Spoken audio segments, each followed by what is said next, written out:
वाह शुभम, देख कितना ऊपर तक फूल रही है। अरे वाह, वाओ।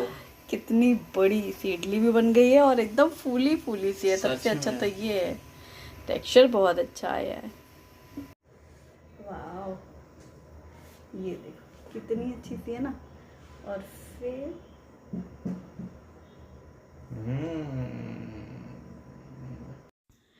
इडली बनानी हो या डोसे बनाना हो तो तैयारी पहले से करनी होती है, ताकि बैटर हमारा अच्छे से फर्मेंट हो जाए। तो मैंने यहाँ पर 3 कप लिए हैं चावल और 1 कप ली है उड़द की दाल। उसमें 1 बड़ा चम्मच डाला है मेथी दाना और इन सभी को पहले 3 से 4 बार पानी में अच्छे से साफ़ करने के बाद साफ़ पानी डाल करके भिगो के रखा है। करीब 6-8 घंटे भिगोना है। अब चूँकि मैं दाल चावल ये भिगो ही रही थी, फिर मुझे याद आया कि मुझे स्प्राउट्स के लिए हरी मूंग और काले चने भी भिगोने हैं। तो मैंने ये काम रात में कर लिया था, ताकि सुबह ये दोनों ही चीज़ें भीगी हुई मिलेंगी। तो दाल चावल जो मैंने भिगोया है ये तो मुझे पीसना है, और जो चना मूंग है वो मैं स्प्राउट्स तैयार करूँगी। ये भीगे हुए दाल और चावल मेथी दाना ये मैंने डाला है ग्राइंडर जार में, और 2 बैचेस में मैं इसको पूरा पीस लूँगी। यह है अगारो का grand commercial mixer grinder, heavy duty. और बस एक बार मैंने हाफ़ डाला है और इस जार में एकदम बारीक का मुझे पेस्ट बनाना है। हालांकि सेम बैटर से मैं इडली बनाऊंगी, डोसे बनाऊंगी, और अगर बच गया बैटर तो फिर वाइट ढोकले भी बनेंगे।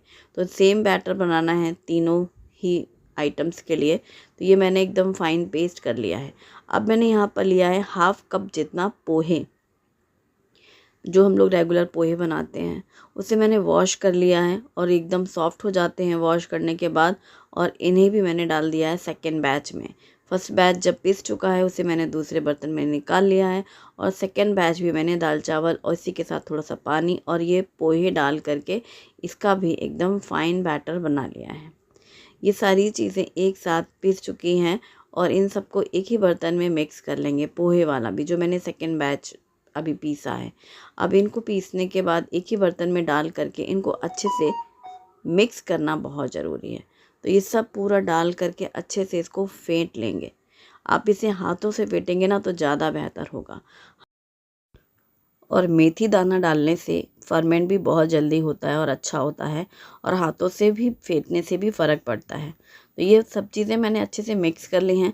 और ये जिस बर्तन में मैंने डाला है तो यहाँ पर इतना गैप है, पर मुझे लग रहा है कि अगर ये ज़्यादा फर्मेंट होगा तो ऊपर तक आने के चांसेस हैं। लेकिन अभी फ़िलहाल विंटर सीज़न बीता है, वही याद है, तो इतना मुझे आइडिया नहीं था। मैंने बस इसी बर्तन में ढक के उसको रख दिया। ये जो मूंग और चने मैंने भिगोए थे इनको पानी से हटा लिया है, पूरा अच्छे से रात भर में भीग जाते हैं। और अब इनको इस कंटेनर में भर के मैंने रख दिया है, तो अगले दिन इसमें स्प्राउट्स रेडी हो जाएंगे। तो थोड़े थोड़े यूज़ करते हैं हम स्प्राउट्स में, पर एक साथ वैसे भिगो दिया तो 2-3 दिन चलता है, और इसे मैं फ्रिज में रखती हूँ। और अब शाम 7 बज रहे हैं, तो कर रही हूँ मैं रात के खाने की तैयारी। जो इडली का बैटर मैंने पीस के रखा था वो इतना अच्छा फर्मेंट हो गया था कि मुझे उतनी उम्मीद नहीं थी। हालांकि गर्मी किस कदर है उसी की पहचान है। पूरा ये जो लिड है ना, पूरा ऊपर तक आ गया था, और वो बाहर से ऐसे ड्रॉप ड्रॉप हो गया था। तो जब मैंने अभी शाम को देखा कि अरे वो तो पूरा गिरा पड़ रहा है, ऐसे थोड़ा थोड़ा करके, फिर मैंने उसको पूरा खोल करके फेंट के रखा है। यानी वो एकदम परफेक्ट रेडी है फर्मेंट किया हुआ बैटर। और अब बना रही हूँ मैं चटनी। मैंने बोलना शुरू किया, अगल बगल मिक्सर शुरू हो गए, मुझे भी मिक्सर ही चलाना है। तो मैं बना रही हूँ इडली चटनी, और चटनी बनाएंगे हम नारियल की, फ्रेश ताज़े नारियल की। और वैसे तो मैं मूंगफली की चटनी बनाती हूँ और रेसिपी भी शेयर कर चुकी हूँ। और वैसे ज़्यादातर जब भी बनती है इडली तो बनता है सांभर और चटनी और इडली, लेकिन आज सिर्फ इडली चटनी खाई जाएगी। क्यों? मैं और शुभम हैं, 2 लोग हैं, उनके पापा की ड्यूटी बाहर स्टेशन में गए हैं नासिक।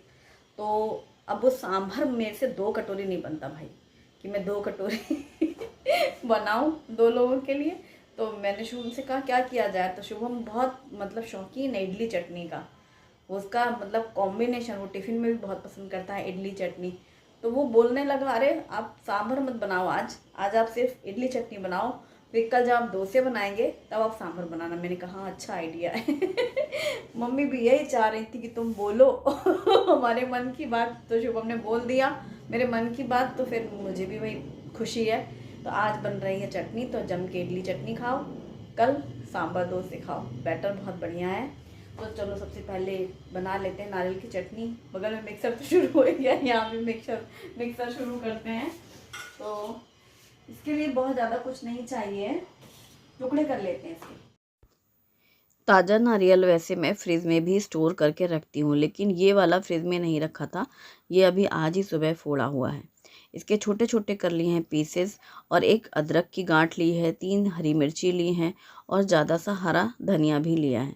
तो ये मैंने सब चीज़ें एक साथ तैयारी कर ली है। काट लिए हैं नारियल के पीसेस, हरी मिर्ची को भी टुकड़े कर लिए हैं, अदरक को भी छील करके टुकड़ा कर लिया है, हरा धनिया धो करके थोड़ा सा आधा कर लिया है, और करी पत्ता भी ले लिए हैं 3-4 डंठल।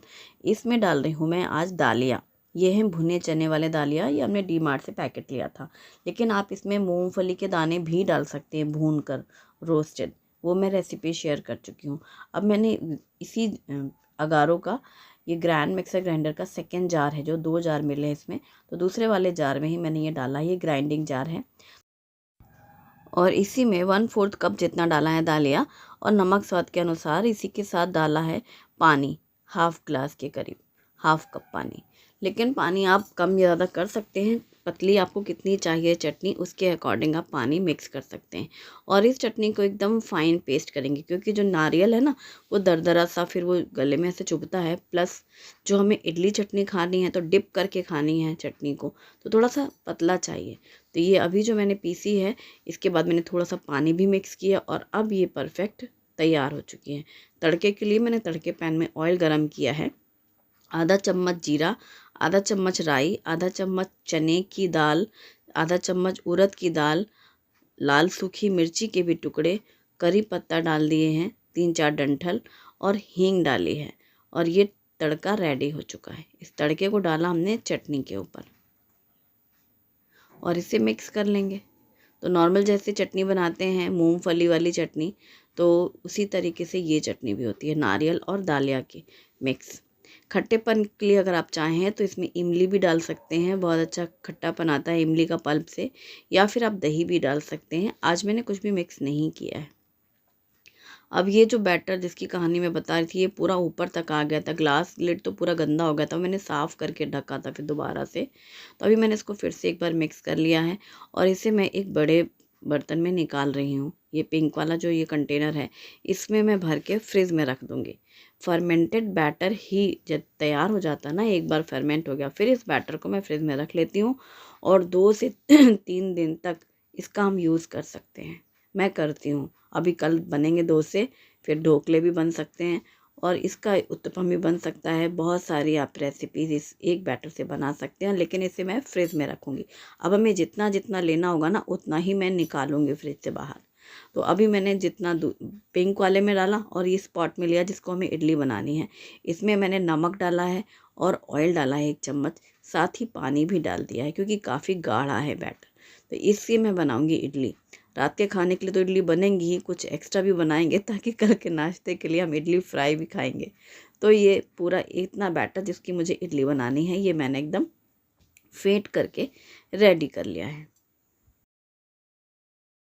वैसे ये बात सही है कि आजकल हर घर में इडली बनती है, और इडली बनती है तो हर घर में इडली का स्टैंड है, भले ही एल्यूमिनियम का हो या स्टील का हो, छोटा हो बड़ा हो, मल्टीपर्पज़ हो, चाहे पर्सनल इडली के लिए हो। लेकिन फिर भी बहुत सी ऐसी जगह है जहाँ पर इडली का स्टैंड नहीं है और इडली बनानी हो, तो उनके हमेशा ही ऐसे कमेंट्स होते हैं कि बिना स्टैंड के इडली बनाना बताएं। और मैंने 2-3-4 बार शायद ट्राई भी किया है, कभी गिलास में बनाई है, कभी प्लेट में बनाई है, कभी कटोरी में बनाई है, यहाँ तक कि जो चाट वाले दोने हैं उसमें भी बनाई है, और जो मिट्टी के वो आते हैं ना कटोरियाँ, उनमें भी बनाई है। बहुत सारे तरीके से बनाई है इडली बिना स्टैंड के, और आज भी एक नया तरीका बनाएंगे। इसमें बनेगी इडली। कैसे बनेगी तो आइए देखते हैं। ये है मिट्टी की हांडी, जिसमें मैं दाल भी बना चुकी हूँ, पुलाव भी बना चुकी हूँ, कढ़ी भी छौंक चुकी हूँ। तो ये वही वाली है जिसे मैं कुकिंग के लिए इस्तेमाल करती हूँ। इसमें मैंने पानी डाल दिया है, थोड़ा सा ऊपर से खाली है, पूरा ऊपर तक नहीं भरना है। इसके बाद इसको ढकने के लिए मैंने लिया है कॉटन का रुमाल। साफ़ कपड़ा लें कोई सा भी, लेकिन पतला कपड़ा लेना आप, और उसको इस तरीके से गीला कर लिया है मैंने। पहले तो उस कपड़े को सबसे पहला गीला करके फिर इसको बांध दिया है। और ध्यान रखना कपड़ा नीचे की ओर ना गिरे, वरना वो आग पकड़ सकता है। ढक करके पहले इसको पानी को गर्म होने दिया। जब पानी खौलने लगा ना कुछ ही मिनट में, फिर ये लिड हटा करके इसके ऊपर बैटर डाल दिया।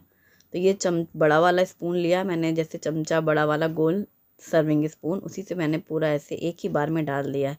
एक तो ये बड़े साइज़ की इडली बनेंगी, एकदम सॉफ्ट बनेंगी, और उससे भी अच्छी बात पता है क्या है, मिट्टी की खुशबू आ रही है इसमें। सच में बहुत अच्छा लग रहा है, इतना सोंधापन, एक अलग सा ही स्वाद है।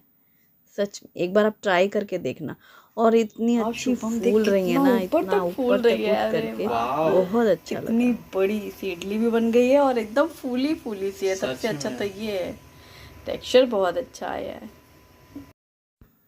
तो जैसे ही यहाँ एक इडली रेडी हो गई, बस मैंने सोचा चलो सबसे पहले प्लेटिंग करते हैं, शुभम के साथ टेस्टिंग करवाते हैं। और ये प्लेट में मैंने डाली है इडली चटनी। वैसे आप प्लेट में भी साइड में फैला सकते हैं, वो ऐसे भी खाने में अच्छी लगती है मैंने, लेकिन उसको कटोरी में डाल दिया है। और ये इडली उठाई मैंने अपनी उसी कलछी से जिससे हमारे यहाँ पराठे पूरी में ज़्यादातर यूज़ करती हूँ, और यूँ एक ही बार में निकल गया। अगर आपको लग रहा है, वैसे तो गीला कपड़ा रहता है, चिपकता बिल्कुल भी नहीं है, फिर भी अगर आपको लगे तो आप एक बूंद तेल डाल सकते हैं कपड़े में, तो वो बिल्कुल भी नहीं स्टिक करेगा। ये देखो मैंने अभी डाला ना दूसरा वाला, पूरा आसानी से निकल आया। और ये दूसरी इडली भी बन गई। एक तो साइज़ बड़ी बड़ी बनेगी, परफेक्ट शेप बनेगी, कोई यकीन नहीं कर सकता कि बिना इडली मोल्ड के बनी है। ऐसा लगेगा कोई कौन सा ऐसा मोल्ड है जो इतनी बड़ी साइज़ की इडली बनती है, आपसे तो ऐसे भी पूछेगा कोई भी। और एकदम सॉफ्ट इडली रेडी। वाह, ये देखो कितनी अच्छी सी है ना। और फिर